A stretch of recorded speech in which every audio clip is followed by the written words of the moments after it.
ಕೋಲಾರದ 8 ವಿಧಾನಸಭಾ ಕ್ಷೇತ್ರಗಳ ಬಲಗೈ ಸಮುದಾಯದ ಮುಖಂಡರ ಸಭೆ ನಡೆಸಿದ್ದೇವೆ. ಎಲ್ಲಾ ಮುಖಂಡರು ಕೂಡ ಅಭಿಪ್ರಾಯ ತಿಳಿಸಿದ್ದಾರೆ. ಕಾಂಗ್ರೆಸ್ ಪರವಾದ ಒಲವನ್ನು ಹೊರಹಾಕಿದ್ದಾರೆ. ಎನ್ಡಿಎ ಅಭ್ಯರ್ಥಿ ಕೇವಲ ಸರ್ಟಿಫಿಕೇಟ್ಗೆ ಮಾತ್ರ ದಲಿತರು. ನಮ್ಮಲ್ಲಿಯೇ ಟಚಬಲ್ ಮತ್ತು ಅನ್ಟಚಬಲ್ ಎನ್ನುವ ವರ್ಗ ಇದೆ. ಅನ್ಟಚಬಲ್ನಲ್ಲಿ ನಾವು ಅಂದರೆ ಎಡಗೈ ಮತ್ತು ಬಲಗೈ ಸಮುದಾಯಗಳಿದ್ದೇವೆ. ಮಲ್ಲೇಶ್ ಬಾಬು ಸರ್ಟಿಫಿಕೇಟ್ ಬಳಸಿಕೊಳ್ಳಲು ಮಾತ್ರ ಎಸ್ಸಿ. ಅವರು ಅಂಬೇಡ್ಕರ್ ಸಿದ್ಧಾಂತ ಪಾಲನೆ ಮಾಡೋಲ್ಲ. ರಾಜ್ಯದಲ್ಲಿ ಯಾವುದೇ ಬೋವಿ ಕಾಲೋನಿಗಳಲ್ಲಿ ಅಂಬೇಡ್ಕರ್ ಫೋಟೋ ಕಾಣೋಲ್ಲ. ಭೋವಿ ಸಮಾಜದ ಮನೆಗಳಲ್ಲಿ ಅಂಬೇಡ್ಕರ್ ಫೋಟೋ ಕಾಣೋಲ್ಲ. ಕರ್ನಾಟಕ ಹೊರತುಪಡಿಸಿದ್ರೆ ಬೇರೆ ರಾಜ್ಯಗಳಲ್ಲಿ ಈ ಸಮುದಾಯ ಬಿಸಿಎಂ ಸಮುದಾಯಕ್ಕೆ ಸೇರಿರುತ್ತಾರೆ.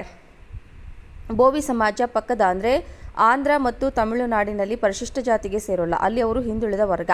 ಕರ್ನಾಟಕದಲ್ಲಿ ಮಾತ್ರ ಎಸ್ಸಿ ಸರ್ಟಿಫಿಕೇಟ್ ತಗೊಂಡು ಅಧಿಕಾರಕ್ಕೆ ಮಾತ್ರ ಬಳಸ್ತಿದ್ದಾರೆ. ಅವರು ಅಸ್ಪೃಶ್ಯರಲ್ಲ. ಹಾಗಾಗಿ ಅಸ್ಪೃಶ್ಯರಾದ ನಮ್ಮ ಸಹೋದರ KY ಗೌತಮ್ಗೆ ಬೆಂಬಲ. SN ನಾರಾಯಣಸ್ವಾಮಿ ಹೇಳಿಕೆ ನೀಡಿದ್ದಾರೆ. ಎಲ್ಲಾ ಪಕ್ಷಗಳಿಂದ ಬಲಗೈಗೆ ಅನ್ಯಾಯವಾಗಿದೆ.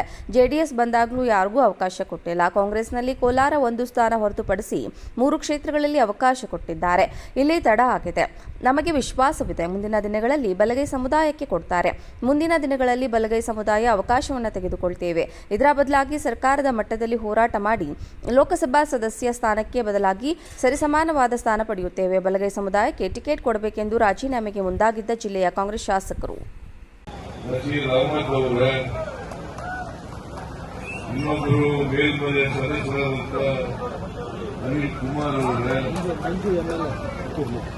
ಕೋಲಾರ ಶಾಸಕರಾದಂಥ ಕೊತ್ತನೂರು ಮಂಜುನಾಥ್ ಅವರೇ, ನಮ್ಮ ಪಕ್ಷದ ಅಭ್ಯರ್ಥಿ ಶ್ರೀ ಗೌತಮ್ ಅವರೇ, ಇಲ್ಲಿ ಈ ಉರಿ ಬಿಸಿಲಲ್ಲಿ ಇಲ್ಲಿ ಸೇರಿರ್ತಕ್ಕಂಥ ಎಲ್ಲ ಆತ್ಮೀಯ ಕಾರ್ಯಕರ್ತ ಬಂಧುಗಳೇ,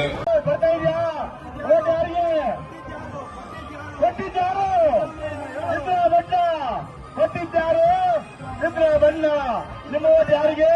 ಸಿದ್ದರಾಮಯ್ಯಗೆ. ಯಾಕಂದ್ರೆ ಓಟ್ ಕಾಂಗ್ರೆಸ್ಗೆ ಇಲ್ಲ.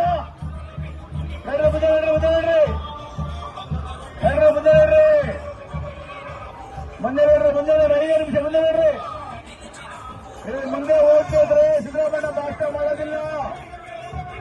ಮುಂದೆ ಹೋಗಿ ರಾಂಡಮ್ಮೋ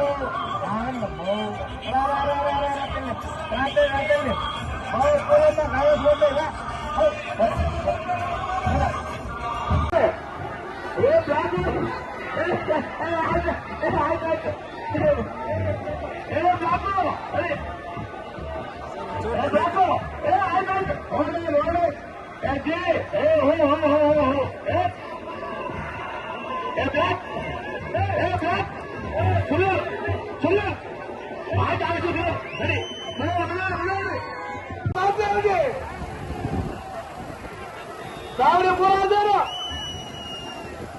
मेरे भाइयों, मेरे बहनों, मेरे दोस्तों, सामने आ जाओ पूरा।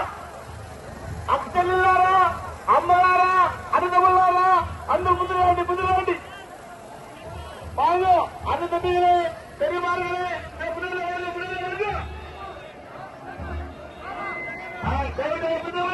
ಭಾರತ ಎಲ್ಲೇ ಆಯ್ತಾ?